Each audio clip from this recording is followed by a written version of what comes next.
سورة زاریات اتلسم نمبر آیات شپږشتمه سپاره. أعوذ بالله من الشيطان الرجيم.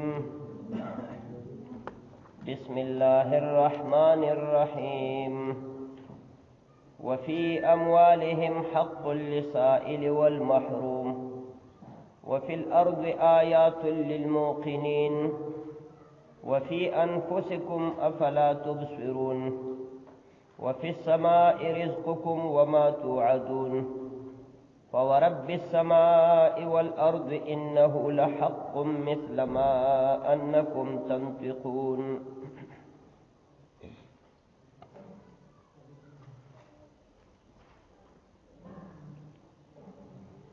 مخکې الله د متقیانو انجام او عاقبت په آخرت کې ذکر کو چې الله وی متقیان او زمانه یریدون کې خلق به په جنتونو کې باغونو کې وي او په چینو کې وي فی جنات و عیون، او الله چې څو ورکوي هغې لره به اغستون کې. الله وی دا متقیان د دوی په دنیا کې هغه خوبینې الله ذکر کوي چې دوی جنت ته ځکه راله چې دې کې دا خوبینې موجودې وي. هغه دا چې دوی په دنیا کې محسنین و نیکی کوونکي وو، نیک کارونه کول، عبادات کول، او د الله د مخلوق سره نیکی او احسان کولو، او بالخصوص ډیر د نیکی کارونه کول. خو په خصوصیت سره د نیکی کارونه یو څو دانې دا و چې یو دا چې د شپې به ډېر کم وده کېدل، کانو قلیلا من اللیل ما یهجعون، په لږه هغه حصه د شپې کې و چې دوی به وده کېدل، او اکثره حصه به یې د الله عبادت کاو، تهجد به یې کول، استغفار او الله ته عبادت. او بیا الله وایي په ټوله شپه به یې چې عبادت وکړو، اکثره حصه د شپې، زیاته حصه د شپې به چې عبادت وکړو، نو بیا به په وخت د پیشنمي کې د الله نه مغفرت د ګناهونو غوښتو. وبالاسحار هم یستغفرون، لکه دا د شریفو او د کریمانو او عزتمندو خلکو عادت وي چې کله ډېر څه وړاندې کې بیا اخره کې معذرت هم غواړي. الله ته د شپې عبادت هم وکړو اکثره حصه، او د پیشنمي وخت کې بیرته الله ته استغفار کوي چې یا الله ستا د شان سره لایق عبادت مې نه دی کړی. لکه خپله نبی علیه السلام به همداسې کول، د شپې به یې چې تهجد وکړلو نو بیا به آخري حصه کې ویل چې اللهم لا احصي ثناء علیک انت کما اثنیت علی نفسک، یا الله ستا د شان سره چې کوم لایق حمد او ثنا دی، استاد د لوی او د عظمت سره چې کوم صفتونه دی هغه زه نشم بیانولی، بس تا ما غسی لکه څنګه چې په ځان باندې ثنا ویلې ما عمره لوی لکه ځان دی چې خپله څومره بیان کړی دی، زه به څه وویم. الله وایي دا نیکان خلکو چې په وخت د پیشنمي کې به الله نه بیا مغفرت هم غوښتو چې یا الله که ما نه تهجد او عبادت کې څه کمی شوی ما ته معافي وکړي. او دا خو حقوق الله او د حقوق العبادو په سلسله کې الله وایي د دوی په مالونو کې او د دوی په پیسو کې او په دولت کې او یو حقو د سائل د پاره چې څوک سوالګری او د داسې فقیر د پاره چې هغه سوال نه کوي، د شرافت د وجه نه محتاج یې خو څه نه غواړي، دواړه قسمه خلکو ته د ورکړه کول او د ده په مال کې د هغې حصه وه. وفي اموالهم حق، د دوی په مال کې یوه حصه وه، یو حق. الله وایي دا هم د متقیانو یو صفت دی او د جنت ته د تلونکو. وفي اموالهم، او بله دا چې د دوی په مالونو کې حق، یوه برخه و یو حق. حق ورته په دې وجه ویل چې دا ونه ویل چې چاله څه ورکړي احسان پې کړي. الله وایي دا تا باندې د هغه حق، دا په ځان باندې حق وګڼه، ځکه چې تا ته الله درکړی نو د ده حصه هم پکې درکړي. للسائل، هغه فقیر ته چې سوال کوي، سوالګري لکه دا جوماتونو باندې ګرځي یا بازارونو کې ګرځي، دې ته سائل وایي، سوال کوي. والمحروم، هغه فقیر ته چې سوال نه کوي، محتاج دی خو شریف دی او عزتمند دی، نو سوال نه کوي. دواړه قسمو کې د حق، د ده په مال کې د دواړه قسمه ضروریاتو او د پوره کولو. وفي اموالهم حق للسائل والمحروم، دلته دسی ویل او بل ځای کې الله پاک ورسره یو بل ټکی مې اضافه کړی وفي اموالهم حق معلوم للسائل والمحروم. دوه قسم آیاتونه دي. یو کې حق معلوم ویلې الله وی د دې سخینو په مال کې یو حصہ د معلومه معینه سائل د پارم او محروم د پارم. دلته معلوم ونه ویل دسی ویل د دې په مالونو کې یو حصہ د حق د سائل ته او محروم د معلوم نه ونه ویل. دا ولی دا آیت کریمه دا صورت مکی دی دا مکی صورت ته صورت زاریات او مکه مکرمه کې زکات نو فرض شوه او نه منځ فرض شوه او نه جهاد فرض شوه. مکی دوران کې د زکات فرضیت نو مکی صورتونو کې چې کوم حق راځي غینه مراد صدقه او خیرات ته او خیرات معلوم نه د خیرات اندازه نه معلومه کله 100 روپے ورکې کسل ورکې کزر ورکې ک 1 لک ورکې معلومه نه نو ځکه الله معلوم دلته ذکر نکو. او د په مال کې یو حصہ ده د سائل او محروم د پاره معلومه نه ده چې څومره ورکې صدقه ده کنه. صدقه خلق خپل یعنی خیرات خیرات څوک یو دی ګریجی په خی مثلا څوک چاله جامع کوي څوک چاله روپۍ ورکوي څوک مدرسو کې ورکوي څوک پول جوړي معلومه نه څوک 10 روپۍ ورکوي بازار کې سوالګر ته څوک 1 لک روپۍ ورکوي نو معلومه ونه ویل ځکه دا مکی صورت ته هغه وخت کې زکات نو عام خیرات ته مراد دی او خیرات کې معلومه اندازه نه ټاکلي اندازه نه او کوم صورتونه کې چې حق معلوم ویل هغه مدني صورتونه او مدني صورتونه کې پاغه وخت کې زکات پر شوو او زکات خو معلومی کنه زکات اندازه معلومه نو الته حق معلوم ویل زکات د نه چې تاسو کشل دی ورکه او کزر دی ورکه نه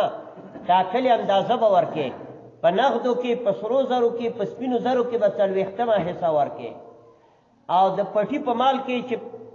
اسمان باندې وبشوي او خدای وبو باندې لسمه حصہ د معلومه د لسمه او چې ټویلونو په پیسو بشوي هغه باندې شلمه حصہ د معلومه شو.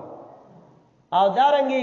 غره کې چې کوم مرغللې پیدا شي غمی پیدا شي یاقوت زمرد او لال وغیرہ یا کان راوزی ناغه کې چې د پنځمه حصہ ده نو زکات معلوم دی. نو مدني صورتونو کې چې کوم صدقه ذکر هغه مراد زکات کې نور کې حق معلوم ویل الله وغه معلومه ده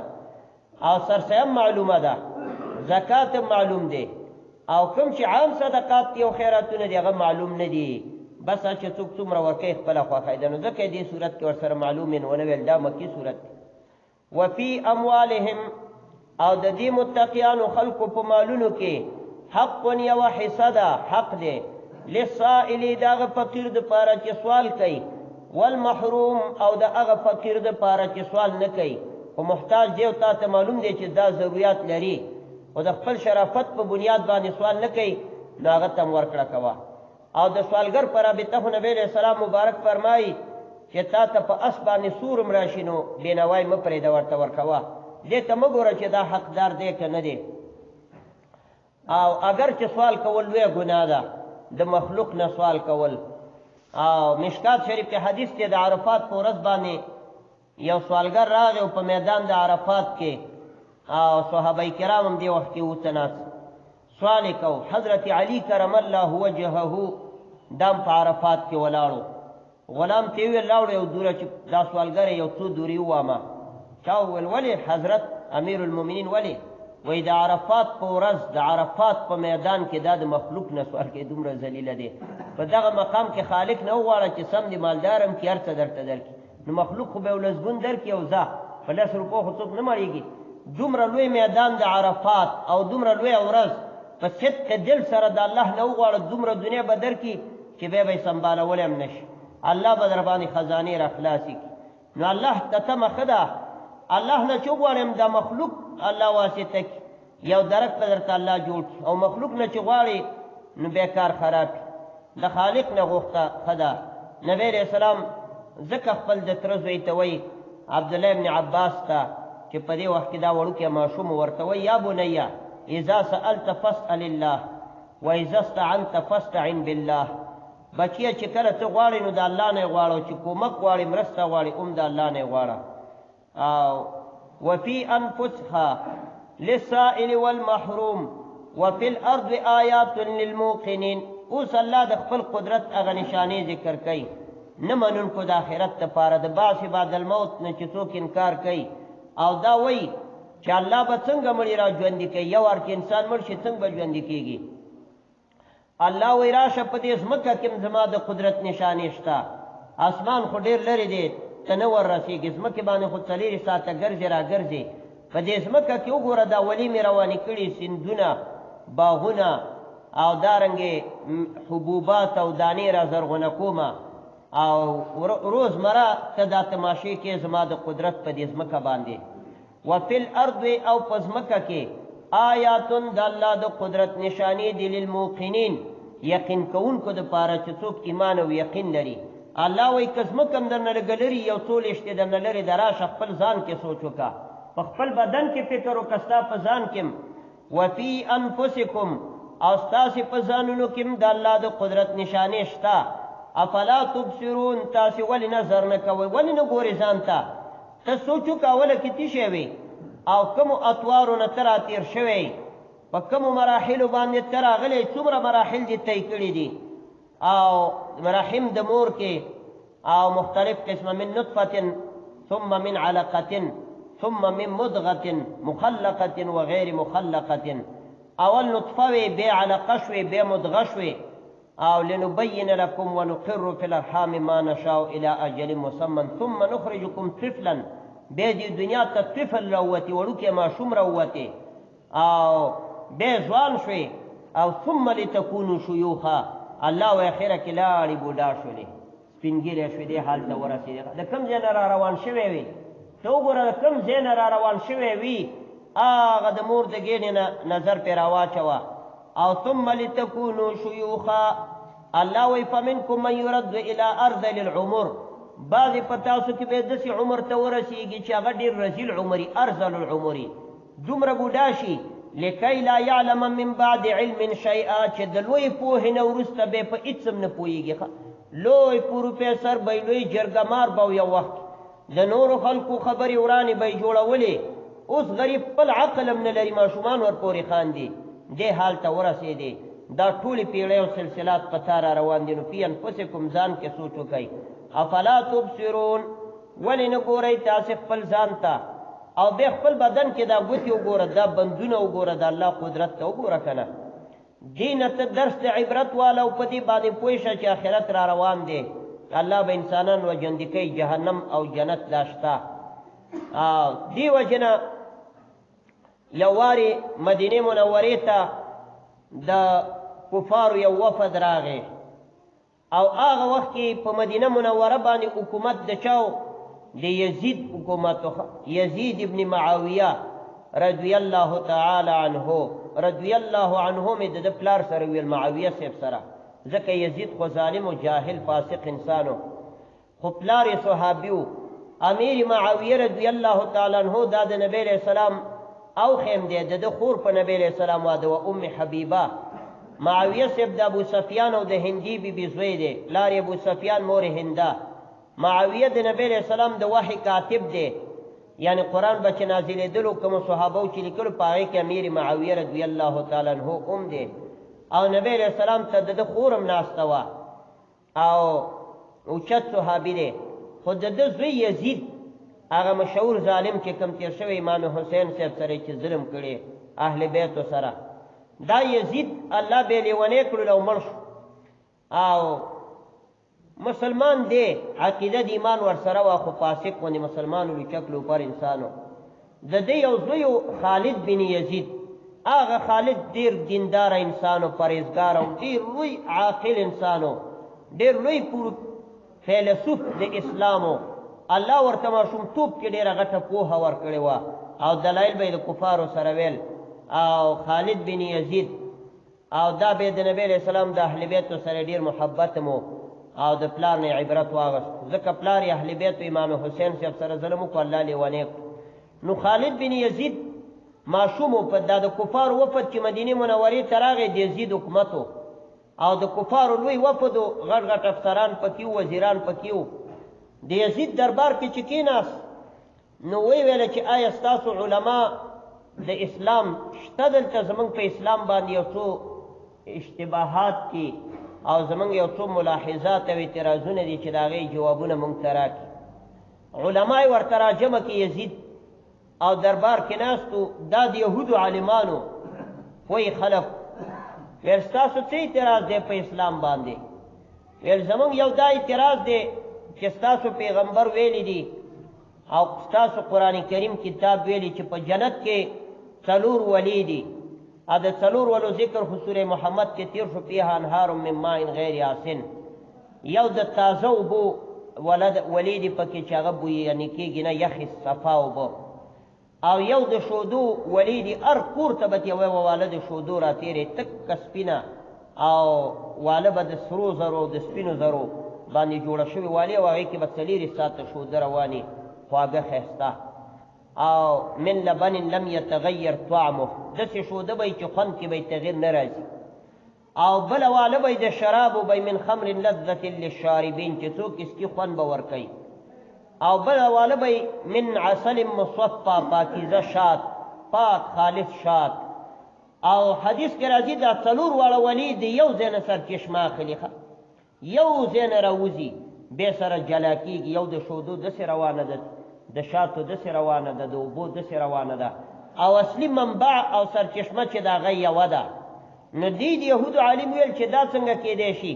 چې د یو ځای نه د 4 مختلف شی نه راوځي دا چېرته عقل مني د عقل په لحاظ به دا موږ ته څوک ثابته کړي په احادیثو نه او په قرآن نه په عقل باندې به موږ ته داسې دلیل وښیي داسې امکان لري چې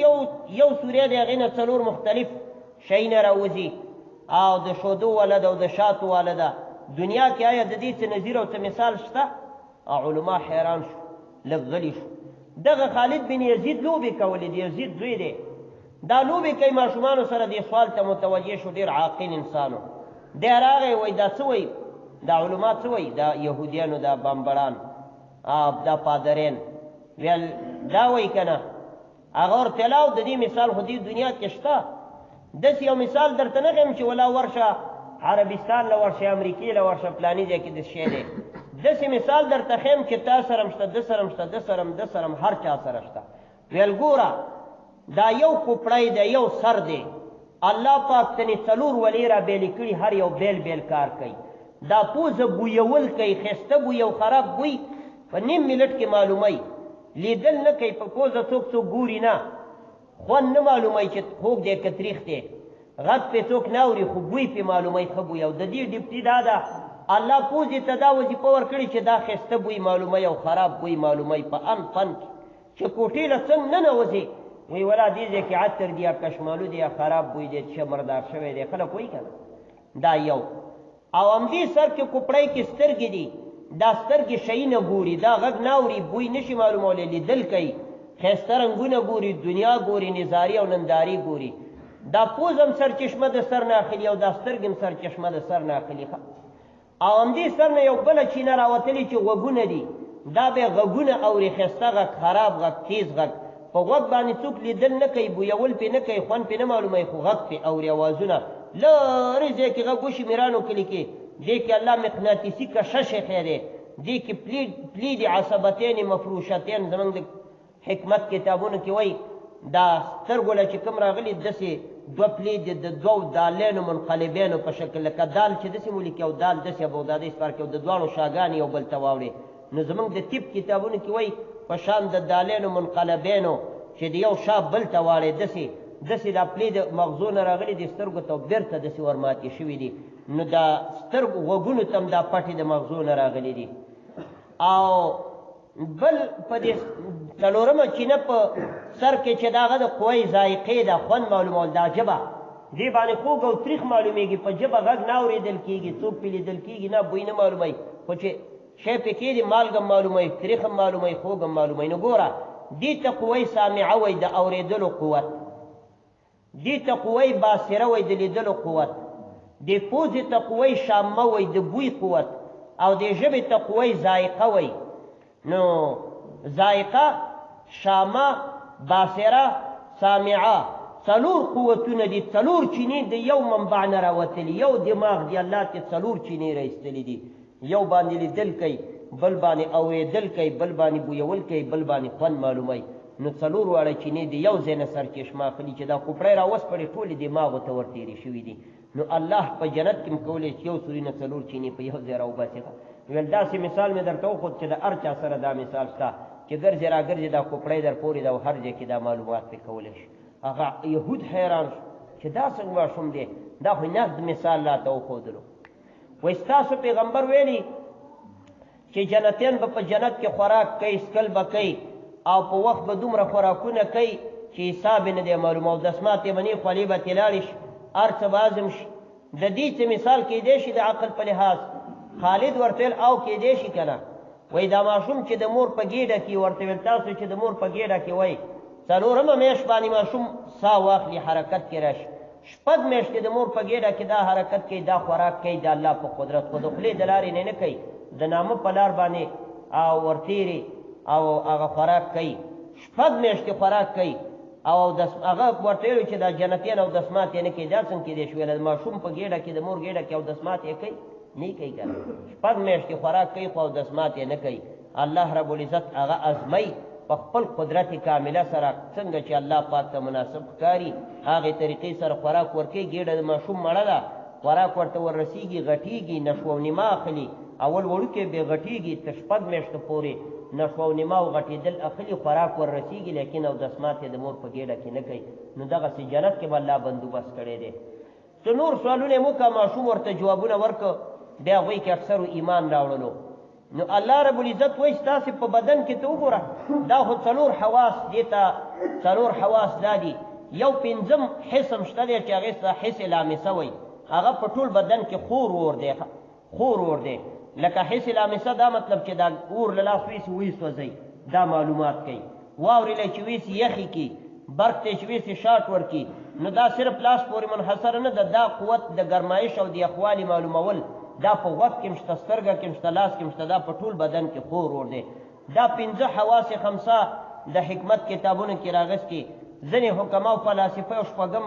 حسم ثابتوي، خو هغه مرجوحه خبره ده. راجح دا ده چې انسان کې پنځه حواس خامسه ظاهره او پنځه حواس باطنه دي. په یو کوپړی کې دننه به پنځه نور حواس دي، حس مشترک دی، متصرفه ده، واهمه ده، متخیله ده. دا د منطق کتابونو کې زمونږ ویار یو بیله بیله ډیپټي اجرا کوي، هغه پنځه پټ حواس دي. دې کوپړی کې یو په مقدم تجویف اول د مقدم الدماغ او تجویف ثاني د مقدم الدماغ او تجویف ثالث د مؤخر الدماغ. دې کې پنځه تجویف دي د مغزو کې، هر یو بیله بیله وظیفه اجرا کوي او معلومات او درک کوي. الله یو انسان کې یو عظیم دنیا پیدا کړي، دې وجه نه انسان ته عالم اصغر وایي، ښه وړوکی عالم. یو خو دا لوی عالم دی اسمانونه او ځمکې، او هر انسان وړوکی عالم دی، د هر انسان وړه دنیا ده. که سوچ دې کړې وړه دنیا، دا دنیا کې چې څه لیدل کېږي د انسان په بدن کې دا ټول شته دی. ګرمایش پکې شته، حرارت پکې شته، برودت پکې شته، غوړوالی پکې شته، سپوروالی پکې شته. د چا بدن ګرمجازی، د چا بدن یخمزاجی، د چا بدن کې یو قوه غالبی، د چا کې بله قوه غالبی. حیران کن تصرفات دي چې الله د انسان په بدن کې کړي. نو الله وی وفي انفسکم، او ستاسې په ځانونو. دې وجه نه اکثر انګریزانو ډاکټرانو ایمان راوړو چې کله د انسان د بدن ریسرچ وکړه او کلکه مطالعه وکړله، ډېر ایمان راوړو په دې خبره باندې. هغوی د حقیقت ته ورسېده چې الله په خپل قدرت کامله سره د انسان په بدن کې هر څه ایښي دي. یو لوی ډاکټر پاکستان کې ما مریض ور وړی، ما ورته ویل ډاکټر صاحب که دا فلانې کار کې خراب نه شي، وایي خندلو مولانا صاحب هغې ما ته دا آیت ویل وفي انفسکم افلا تبصرون. وایي ته دا څه ویې مولانا صاحب؟ انسان الله د اوسپنې نه قوي پیدا کړی دی، غرونو نه را دانګې را غورځېږي، یو پر ځای نه خرابېږي. ټوپونه وایي او توپونو له ور دانګې ټانګونو باندې ور غورځېږي، انسان څومره څومره ځایونو نه تېرېږي، او چې وګورې پوس موس دی، خو الله داسې قوي پرزې پکې ورچولي نه خرابېږي. او یا کالو کې دا ګرځي را ګرځي، دا ماشینونه ګوره د اوسپنې دي، خو 3 کاله پس خرابېږي که نه، ګزاري کې کباړي کې. انسان 100 کاله ژوند تېر کړي، نه ولا مستري راغی چې دا هډوکي برابر کړي، نه ولا انجینر راغی. الله دننه ټول سپیر پارټ کمپلیټ کړي دي، برابر کړي دي، او داسې په قدرت کامله سره برابر کړي دي چې هېڅ نظام کې ورانې نه راځي او سخت سخت اطوار او شیبو باندې تېرېږي. نو ډاکټر ما ته دا آیت ویل، الله فرمایي چې وفي انفسکم افلا تبصرون. ستاسو په نفسونو کې لوی د الله قدرت پروت دی، تاسو ولې نه ګورئ؟ او وفي السماء رزقکم، او الله وایي په اسمان کې ستاسې روزي ده، ستاسې رزق په اسمان کې دی. او وما توعدون، او د کوم شي چې تاسې سره وعده کېږي هغه هم په اسمان کې دی. او رزق په اسمان کې دی دا مطلب چې رزق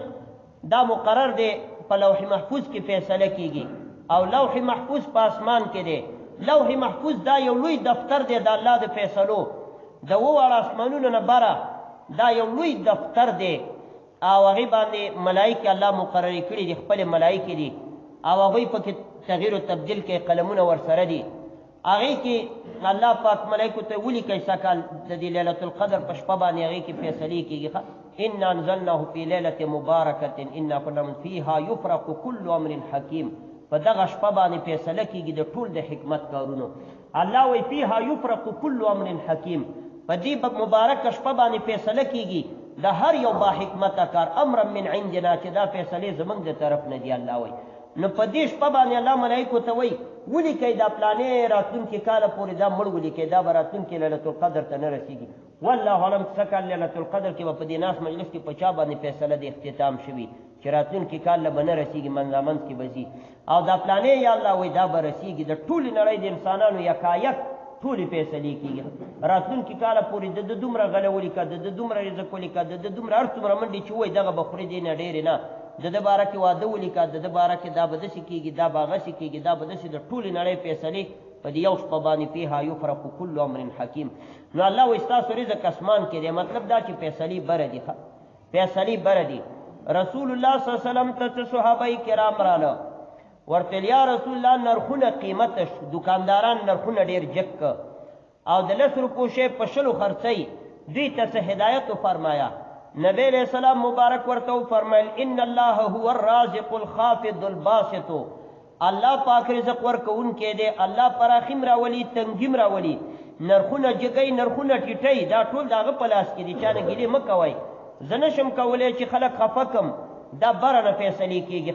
الله نه وغواړئ چې ارزاني راوړي که ارزاني الله راولي یو ورځ کې به یې راوړي که قیمتي راوړي هم را به یې وړي دا بره نه دا فیصلې کېږي دې باندې څوک مه ملامتوئ چې ولا پلانی بد کړي او پلانی دا نه د اشرف غني په لاس کې دی او نه د ټرمپ په لاس کې دی دا الله رب العزت ته فیصلې کوي الله پاک دا فیصلې کوي خو البته بادشاه د وخت الله دې لپاره خپل خلیفه جوړ کړی بادشاه ته ځکه د الله خلیفه وایي السلطان المسلم ظل الله فی الارض مسلمان بادشاه د الله رحمت دی په ځمکه کې دا مطلب چې هغه به په مخلوق د الله باندې نظر ساتي دا ونه کوي چې خپل خوبونه به کوي او چکرې به د لندن او د فرانسې وایي که مخلوق یې مړه او که ژوندي و نه د هر خپل رعیت پوره خیال به ساتي ځکه دا د الله په ځمکه د الله نماینده دی دا بادشاه خو مسلمان بادشاه نو الله وی وفي السماء رزقکم په اسمان کې ستاسو روزي ده او رزق دی یا دا مطلب چې فیصله په اسمان کې ده په لوح محفوظ کې او یا دا مطلب چې باران په اسمان نه راوریږي او رزق په باران را زرغونه کېږي باران چې وشي نو انسانانو ته الله رزق را زرغونه او باران د بره نه راځي اسمان نه مراد بره علاقه ده یعنی باران خو د اسمان نه راځي خو بره وریځو نه راځي عربي کې بره زیاته اسمان وایي سما ورته وایي وما توعدون او هغه شی په اسمان کې دی د کوم چې تاسو سره وعده کېږي د کوم شي وعده چې الله تاسو سره کوي یعنی جنت هغه په اسمان کې دی جنتونه په اسمان کې دي او دوزخونه د ومې ځمکې لاندې دي لاندې تحت الثرا کې دي سجین چې ورته وایي د بدانو خلکو روحونه چې دي سجین ته ځي چې څنګه مړ شي او ملک الموت روح والي یو وارې بره ویس حدیث مبارک کې راځي د جهنم په ناولې ټوټه کې راتاو په ناولې خیرانه ټوټه کې بوی کوي روح به نه مړ کېږي روح خو ژوندی دی بدن مړ شي روح ژوندی وایي وما پرېږدی وما پرېږدی دا څه شی را باندې خو زور ورته ملایکې ورکړي بره یې وخېږئ اول اسمان ته چې لاړ شي څوک هم راوړو لانې خبیث ناولی چټل وایي دا دې هر کله را نشي دا ناولې لرې کوي وایي ملایکې ته پوزې پټې کړي خلک دا اوس چې خلک پوزې پټوي یو بل نه وایي لرې که ور خلاص کوي د اسمان دویم اسمان لی وخېږئ دریم ته یې وخېږئ حتی چې الله رب العزت ورته وایي څوک هم راوړو الله ته خو معلوم دی عمل یې ورپسې رالېږلی خو ملایکې ګواه کوي یا الله پلانې هم راوړو الله وایي ورک دې شي دا ناولې لرې کوي نو حدیث مبارک کې راځي وایي ورته وایي خوشي کوي چې لاندې ګزار شي ملایکې را خوشي کړي راځي راځي ګړس چې په ځمکه راوغورځېږي نو نبی علیه السلام دا آیات تلاوت کو ومن یشرک بالله فکأنما خر من السماء فتخطفه الطیر او تهوي به الريح من مکان سحیق او برنې راوغورځئ لاندې میده میده شي دا روح او چغې او ټیټه کې وایي بیا ورپسې ملایکې راشي راویلي الله وی سجین ته ویسي سجین د ومې ځمکې تل کې یو ځای دی سجین د سجن نه دی سجن مابس ته وایي یعنی هغه د دوزخ داسې پنجرې دي چې هغې له ور شي کلک پکې بند شي بس بیا حرکت نشي کولی هغې نه هم دی الله وساتي او د نیکانو خلکو روح علیین ته ځي د پاک سړي نه چې روح والي پاک دسمال د جنت نه ورپسې د ورېښمو ټوټۍ راوړي او د جنت کافور او خوشبویانې او سپری پې اچولي او راتاوي اول اسمان ته چې ورسې وایي څوک هم راوړو وای پلانې صاحب هم راوړو پلانې حاجي صاحب پلانې مولانا صاحب پلانې ډاکټر صاحب او پلانې مشر او هغوی وایي مرحبا او ملایکې ورته وایي په خیر دې راشي هر کله دې راشي دا خپلې تاسو ما ته وښیه ته یې وښیه لکه نوی شی څوک راوړي ته ماله وښیه ته ماله وښیه ملایکې سیل کوي یا هغه څوک چې مړ شي او هدیره کې خیر څوک یې وایي ته یې وښیه ته ودرېږه پلانې راغی ورته وښیه دغسې ملایکو دا دی هغه سړی دا و هغه دا و ټولې ملایکې تماشه کوي دا و چې دینداره به وه دا و چې نیک سړی او بیا دویم اسمان ته بیا دریم الله رب العزت ته وړي الله وایي څوک هم راوړو پلانې الله استقبال وکړي په خپله وایي په هر کله دې راشي په خیر دې راشي زما بنده او دا علیین ته وخیژه وایي دوه اسمانونو نه بره یو مقام دی علیین علیین د علو نه مشتق دی علو اوچتوالي ته وایي لوړ مقام دی هلته چې ورخوشي کي چې ګوري انبیا علیهم السلام هغه ځای کې دي یو لوړ مقام دی ابراهیم خلیل الله او موسی علیه السلام دا څومره صحابه چې تیر شوي او د مخکینو امتونو د دې امت شهیدان صدیقین صالحین نیکان هلته بنګلې دي او ځایونه دي نو د دې بنده روح هلته ورشي چې ورشي عبدالله ابن مسعود رضی الله تعالی عنه فرمایي چې نبی کریم صلی الله علیه وسلم فرمایل چې ارواح د شهیدانو او د نیکانو فی حواصل طیور خضر الله ورته د شنو مرغانو په شکل کې یو پنجره جوړه کړي او جنګله او د هغې د مخکې ساحه کې دا ناستي دا نه چې انسان د مرغه غوندې جوړ شي ځکه انسان خو دا نه خوښوي چې زه د مرغه غوندې شم د مرغه شکل خو د انسان نه ښایسته نه دی د دې دا مطلب دی لکه د هلیکاپټر طیاره د مرغه په شکل کې ده نو داسې یو شین شکل باندې او جسم باندې د طیارې په شکل کې غټ او د مخکې سیټ کې دغه سړی ناست دي او نبی علیه السلام فرمایي د جنت په ټولو ځایونو باندې دا سیلونه کې ګرځي را ګرځي نو دغه مرغه د انسان دپاره د شي لکه هلیکاپټر کې چې هغه پیلټ ناست دي په مخکې شیشه کې ناست او ټول سیلونه کوي او جنت کې ګرځي را ګرځي فی حواصل طیور خضر دا مطلب دا نه چې انسان نه مرغه جوړیږي بلکې د مرغه په شکل کې د دپاره یو جاز یو دا پکې ناست او د هغې شیشې وي او دی ګرځي را ګرځي نیک سړی چې کله ورشي الله پاک وایي وما توعدون او هغه جنت هم اسمان کې دی د کوم چې تاسو سره وعده کي وفي السماء رزقکم په اسمان کې ستاسو رزق دی وما توعدون او د کوم شي وعده چې تاسو سره کېږي یعنې جنت هغه هم په اسمان کې دی رزق اسمان نه فیصلې کېږي او کومه فیصله چې د چا په رابطه شوي هماغه به ور رسېږي بله ورته نه رسېږي الله وایي فورب السماء نو زما د قسمې په رب د اسمان باندې والارض او د ځمکې باندې خپل ځان باندې الله قسم کوي زما د اسمان او د ځمکې په رب قسمې انه چې یقینا دا قیمت چې دی لحق دا رښتیا دی قسم مې دي په رب د اسمان او د ځمکې چې دا قیمت رښتونی دی او را روان دی او حق دی او داسې حق دی مثل ما انکم تنطقون په مثل د هغې باندې لکه تاسې چې خپل مابین کې یو بل سره خبرې کوئ لکه دا یو بل سره چې خبرې کوئ دې کې د چا شک شته نشته پکې نو دغسې قیمت هم حق دی او رښتونی دی ښه لکه دا خپل مابین کې چې خبرې کې او دا نه وی چې نه دا زنیم دا بل څوک خبرې کوي داسې خو لیونی هم نه وایي هر سړی ځان پېژني چې دا زه لګیمه الله وایي دغسې قیمت هم وګڼه چې دومره حق دی او داسې رښتونی دی او بلا شبهې دی هل اتاکه دا عبدالواحد بن زید یو لوی بزرگ دی او دا حج ته روانو پخوا به حج ته قافلې پیاده به خلک روانو اوښانو کچرو اسونو باندې به روانو او دا موټر او تیارې نه وي نو لارو کې به ډاکوان راوته غله به راوته او حاجین به یې چور کول عبدالواحد بن زید رحمه الله دام په یو قافله کې روان دی ډېر حاجین دي ولاړ دي لین کې قطار کې ویل دا څه چل دی چا ورته مولانا صاحب غله راوتلي دي حاجیانو صاحبانو چې ملا پورې کې مې روپۍ تړلي او ټولې ترې اخلي او چې څوک یې نه ورکوي وجني یم ښه د غلو یو لویه ډله راوتلې وه مخې او پخوا به حاجیانو ملا پورې روپۍ تړلې وي ورسره به وي نغدې دا بانکونه خو نه وو چې لږ تحویل کول نو قطار کې خلک ودرېدله لږ لږ ورنږدې کېده عبدالواحد بن زید رحمه الله دا د سر سقطي صاحب پیر دی او د حسن بصري صاحب مرید دی ډېر لوی شخصیت تیر شوی ده ویل چې ویلې چې غل ولاړ دی او خوا یو لوی بدماش دی بریتونه یې پرېښي او خلق ورسره دي ټول لوچکان لوپاران او حاجیان وای او پیسې م اخلي او وسلې ورسره دي. ده ویل تاسې ما لږ ورمخکې کړئ ما ته لږ نوبت راکړئ زه به دې سره یو دوه خبرې وکړم. دا یې ورمخکې کړلو. ویل مولانا صاحب ګورې خیال کوه سړی داسې بې سوره غوندې دی. نو عبدالواحد بن زید رحمه الله مخکې ورغې ځان یې ورمخکې ویل ودرېږه ورته ویل او مشر ورته ویل ودرېږه. ویل چې ورته ولید نو هغې ښایسته سپینې جامې او ښه بدن الله ورکړی او معمر نوراني شخصیت و. ویل څه کار کې بابا؟ ویل ولا زه خو جومات کې ناست یم او د مسلمانانو بچو ته د الله کتاب ښیم بل کار مې نشته ټوله ورځ ناست یم د الله کتاب دې مسلمانانو ته ښیم او د رب احکام دې ورته بیانوم. غل ویل ښه ویل ته د هغه الله د کتاب نه مال یو څه حصه ووایه که نه چې زه یې واورم. مخکیني غلو کې هم ډېر انصاف کوه او مخکیني غله هم دې اوس سمو خلکو نه کوو. ویل د هغې د الله د کتاب نه مال هم څه حصه واوره چې وایي. ویل ښه کښېنه چې درته واورم. عبدالواحد بن زید رحمه الله ورته داسې واورولو. او وفي السماء رزقكم وما توعدون. الله وی ای بندگانو رزق خو ستاسو په اسمان کې دی او د کوم جنت وعده چې در سره کوم هغه هم په اسمان کې دی. نو دا دی چې څنګه واورېد ویل بس ودرېږه. ویل الله موږ ته دا وایي چې ستاسو رزق اسمان کې دی زموږ رزق فیصلې په اسمان کې شوي. نو چې کله زما رزق الله سره په اسمان کې دی د دې رزق دپاره خو ما ډېر انسانان قتل او آخرت مې خراب او حجینو نه روپۍ علم او بچو ته رزق کړم او زما رب وایي چې ستا رزق اسمان کې دی بره نه فیصلې کېږي. ویل بیا لیونی یم چې رزق دپاره خلق د الله مخلوق بې عزته کوم. ویل دا خو دې راته ناشنا کلام ویلو. ویل بس زما توبه د دې کار نه.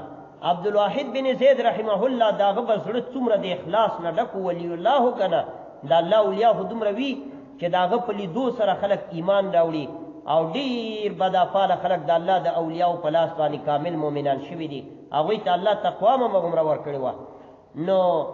ویل زه ستا په لاس باندې بیعت کوم. د غلو د ډاکوانو مشر د په لاس بیعت وکړو او صحیح طریقې سره کلمه وویل او حاجیانو ټولو له خپلې روپۍ واپس کړې. والې والې والې ما ته الله رزق راکوي که نه زما الله وعده د رزق وکړه. حاجیان خوشحاله شول. مولانا صاحب الله دې در سره کوو. دا تی شی دې ورته وویلو دا تی شی دې ورته وویلو هغه ورته تی شی مې ویل د الله کتاب مې ورته وویل قرآن کریم مې ورته وویل. ښه غلم روان شو ډاکوم روان شو په طرف د بیت الله شریف قافله روانه شوه او کله چې بیت الله شریف ته ورسېدو عبدالواحد بن زید چې ګوري بیت الله نه طواف کوي چې ګوري هغه د غلو مشر هم طواف کوي او چې وایي چې لا شریک لک لبیک اللهم لبیک یا الله تا ته حاضر یم یا الله تا ته حاضر یم. نو چې عبدالواحد بن زید سره مخامخ شو ویل مولانا صاحب نه ویل ولې نه وایي تا ماغه یو وی حج ته رالې. ویل بس الحمدلله حج ته رالم. وایه تا چې ما ته کوم ځای ویلی او کوم آیت کریمه دې ویلی و هغې پسې لږ نور هم راته ووایه. ای د بیت الله شریف په میدان کې مولانا صاحب رایسار کوی ورپسې آیات هم ووایه. هغه ورته د آیات ویلو فورب السماء والارض انه لحق مثل ما انکم تنطقون. الله وی په رب د اسمان او د ځمکې مې دې قسمې چې دا قیمت حق دی داسې حق دی لکه تاسې چې خبرې کوئ خپل منځ کې. دا چې واورېدو نو د غلو مشر څه وایي وی یا رب من خو ستا خبره منو قسم نه بغیر منو قسم راته ولې کې الله هلته قسم کړی دی. ای وی ستا خبره خو موږ منو الله قسم ته څه ضرورت و ته چا مجبوره کې چې تا موږ له قسم کو. یا الله ستا خبره بغیر د قسم نه موږ منو. دا ټکې وکړو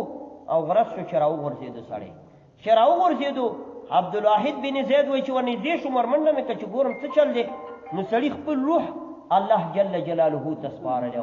او یا هغه ځای کې ډاکو د ډاکوانو مشهور او یا په حرم د بیت الله کې الله ورته مرګ ورکړلو د الله د آیات سره. عبدالواحد بن زید موریدانو ته ویل راشئ د دې سړي غم وکئ. عمل ته په خپل لاس کفن هم ورکړو جنازې هم د دې وکړو. دومره لوی ولی الله ښخ هم کړلو په الله پاک چې د چا هغه تقدیرات بدلې هغه دغسې.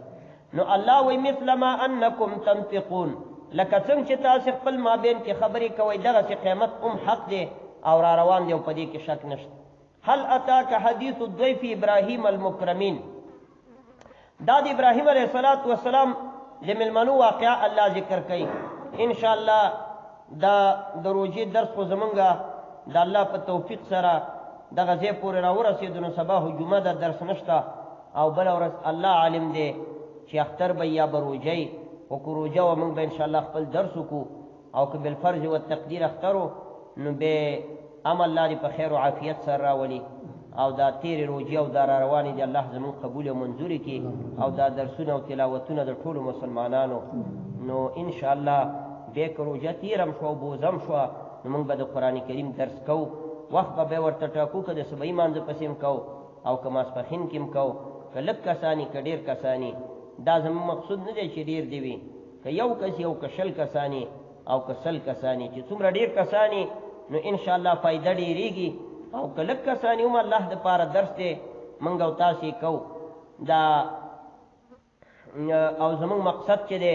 هغه د الله رضا ده او د الله کتاب بیانول دي او خلکو ته رسول دي چې په دې طریقه الله زموږ نه راضي شي او زموږ په زندګۍ کې انقلاب راولي ځکه قرآن کریم یو انقلابي کتاب دی انقلاب دا مطلب که یو سړی د ګناهونو کې مبتلا د الله کلام واوري نو هغه ګناهونو نه توبه وباسي الله ته راجع شي او موږ او تاسې د خپل رب کلام واورو چې الله جل جلاله موږ ته څه ویلي دي نو دا روژه او بوزه دې پورې څه رابطه نه لري هر وخت کې به موږ د الله کتاب لولو نو چې چا سره وخت وي انشاءالله بوزه کې به موږ او تاسې لولو او کوشش به کوو چې د الله کتاب ته موږ او تاسې کینو او دا کم درسونه چې موږ کړي الله رب العزت نه دا سوال کوو چې الله زموږ دا درسونه خپل دربار عالیه کې قبول او منظور کړي او الله دې زموږ دا روژې هم قبولې کړي نو دعاګانې به کوو انشاءالله او هر نیک عمل چې وکړو موږ دپاره دا هدایت دی چې د هر نیک عمل نه وروسته باید دعا الله ته وکړو ځکه یوازې نیک عمل چې وکړي او روان شي نو دا مطلب دی چې ته د دعا د قبلېدو دومره محتاجه نه ګوره دا درس موږ ته قرآن پاک را کړي ابراهیم او اسماعیل علیهم السلام چې خانه کعبه آباده که دا یو نیک کار وکنه الله ورته ویل زما دا بیت الله شریف آباد کې پلار پسخه واله او زوی واله خښتې راوړي نو چې آباد یې کړله خانه کعبه یې سر له ورسوله خو بس لاس به یې څنډلې وی او تلې به نه نه نه پلار ورته ویل بچیه زه به اوس دعا کوم ته پې امین وایه دا کار هم غټ وکړو چې الله یې قبول کړي نو چې لاسونه یې جکه څه ویله الله وی دا یې ویله وله سپاره کې تېر شو ربنا تقبل منا انک انت السمیع العلیم یا الله دا کوم کارم چې وکړو دا زمونږ نه قبول کړي دا آبادي او ربنا واجعلنا مسلمین لك ومن ذریتنا اوږده دعا یې وکړله او رسول کریم صلی الله علیه وسلم هم چې یو نیک عمل وکړو نیک کار بیا به یې دعا کوله قرآن کریم ختم به چې صحابه وکړو دعا به یې کوله هر یو نیک کار نه وروسته مانځه نه فرضو نه وروسته دعا د سنتو نه وروسته دعا د نفلو نه وروسته دعا د تراویحو نه د تلاوت نه وروسته د اعتکاف نه یعنی د هر شي په خاتمه و اخره کې دعا د دې مقصد دپاره چې الله دا قبول کړي دې وجې نه روژه ماتي وخت کې روژه چې سړی ونیسي پیشنمي نه د روژه ماتي پورې دا څو ساعته روژه وساتي نو چې اوس یې ماتۍ دې نه مخکې هم دعا خلک غواړي که نه نبی علیه السلام فرمایي چې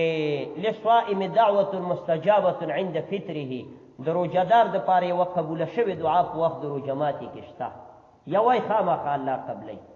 او یوه پته نه لګي چې کومه به قبلوي که 15 دعاګانې وغواړي کېدای شي 15 واړې الله قبولي کړي یا 10 قبولي کړي نه خو یوه خو پکې الله وعده کړي چې دا یوه خو به پکې خامخا قبلوم نو په دې وجه روژه ماتي کې د ایمان سوال موږ او تاسې وکړو د اخرې خاتمې د ایمان سره چې دا زموږ او تاسو ته الله راکړي مهم شی دا دی الحمدلله رب العالمین والعاقبة للمتقین والصلاة والسلام على رسوله محمد وآله وأصحابه أجمعين الطيبين الطاهرين ليوم الدين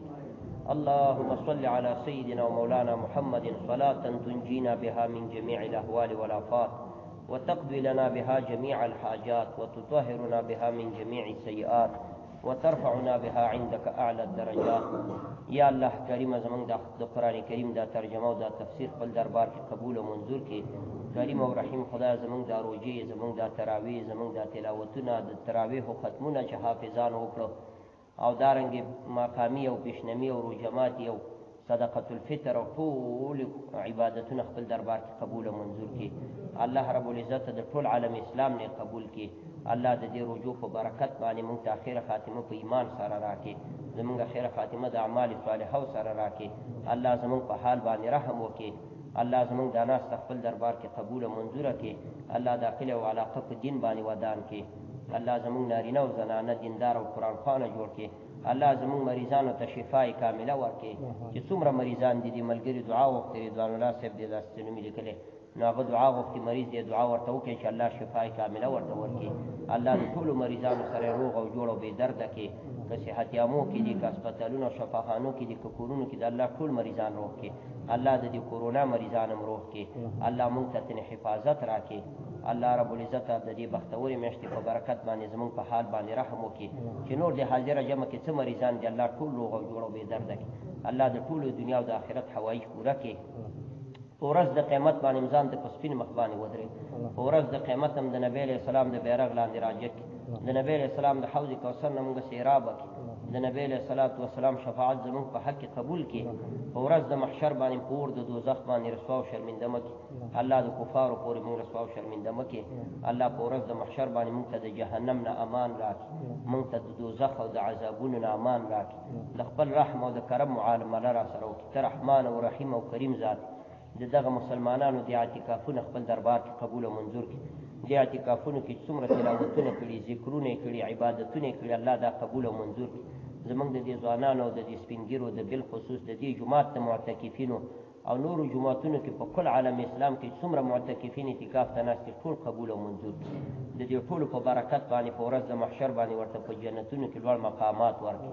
الله په جنتونو کې ورته د حوض کوثر اوبه ورکړي الله کوم مسلمانانو لږې تندې تېرې کړي د دې په عوض کې موږ ته د نبی علیه السلام په لاسونو باندې د حوض کوثر اوبه راکړي موږ ته د جنت خواړه راکړي الله زموږ مریضانو ته شفای کامله ورکړي د مسلمانانو منځ کې اتفاق او اتحاد پیدا کړي کوم کورونو کې اختلافات دي الله اختلافات په اتفاق باندې بدل کړي الله زموږ کورونه په دین باندې ودان کړي الله زموږ دا وطن په دین باندې ودان کړي زموږ په دې وطن کې صلح او امنیت راولي د ټولو افغانانو منځ کې اتفاق او اتحاد پیدا کړي ټول افغانان په صراط مستقیم باندې برابر کړي ټول افغانان په قرآن او سنت باندې سره راجمع کړي د ټول اتفاق په دینی او په اسلامي نظام باندې سره راولي الله کفري او امریکاني نظامونه په سین باندې لاو کې الله امریکایان په خپل قهر او غضب باندې اخته کړي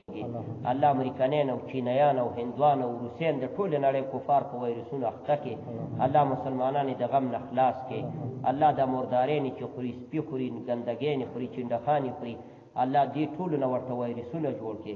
الله دا سر د ځمکې ته نجارو کړي الله پاکه فضا راوالوځي ټول ځمکه باندې ستا حاکمیت د قرآن راولي ټول ځمکه باندې د پیغمبر د احادیثو حاکمیت راولي اسلامي او شرعي عدالت راولي زمونږ د مسلمانانو منځ کې انصاف او اتفاق او اتحاد پیدا کړي زمونږ مشران نیکان کې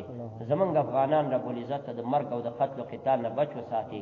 افغانان ټول په صراط مستقیم برابر کې او په منځ کې اتفاق او اتحاد پیدا کړي الله دا کلی او د علاقه په دین باندې ودان کړي دا جومات د دین یو مرکز وګرځي دې جومات کې چې کومه مدرسه ده هغه مدرسه کامیابه کړي زمونږ د ماشومان صالحان کامله حافظان د قرآن کې زمونږ د سپینګیري د نیک عمل لپاره ډېر وخته پورې ژوندي لري زمونږ زنانو باندې دنیا او آخرت کې د حیا او پردې راواچي زمونږ تورسرې حیانات او په عفت او عصمت کې وساتي په دنیا او آخرت کې الله به حیا مکي الله دنیا او آخرت کې په موږ باندې حیا راواچي الله په ورځ د قیامت باندې موږ سره د رحم معامله وکړي په هغه سخته ګرمۍ کې چې په ورځ د محشر به زر کاله ورځ به یو شدیده ګرمي وي او د تندې نه به د خلکو ژبې راوتلي اوبه به نه الله موږ د حوض کوثر نه سیرابه کړي د رسول الله صلی الله علیه وسلم د بیرغ لاندې مراجع کړي د نبی علیه السلام کامل اتباع زمونږ نصیب کړي موږ ته مرګ او ژوند دواړه ستا د نبي په طریقو باندې راکړي الله موږ ته مرګ او ژوند دواړه ستا د نبي په طریقو باندې راکړي ستا په سپېڅلو احکامو باندې راکړي الله دغه مسلمانان چې دا کارونه ولاړ دي د وایرس د وجې نه ډېر مسلمانان په کورونو دي د حلال رزق کارونه روان کړي الله دا وایرس د افغانستان نه ختم کړي او بیرته تجارتونه او کاروبارونه او دیکانین هر سړی په خپل کار باندې ولګي الله د ټولو د حلال رزق وسیلې برابر کړي الله افغانستان د ټولې نړۍ یو تجارتي قوي مرکز وګرځي افغانستان په خپل قوه په استحکام او حاکمیت باندې ودرې افغانستان ته الله استحکام ورکړي افغانستان ته قوت ورکړي مادي او معنوي قوت ورکړي د دین مرکز مو ګرځي او د دنیا د کارونو مرکز مو ګرځي او افغانان ټول سره متفق او متحد کړي وصلى الله تعالى على خير خلقه محمد وآله وأصحابه أجمعين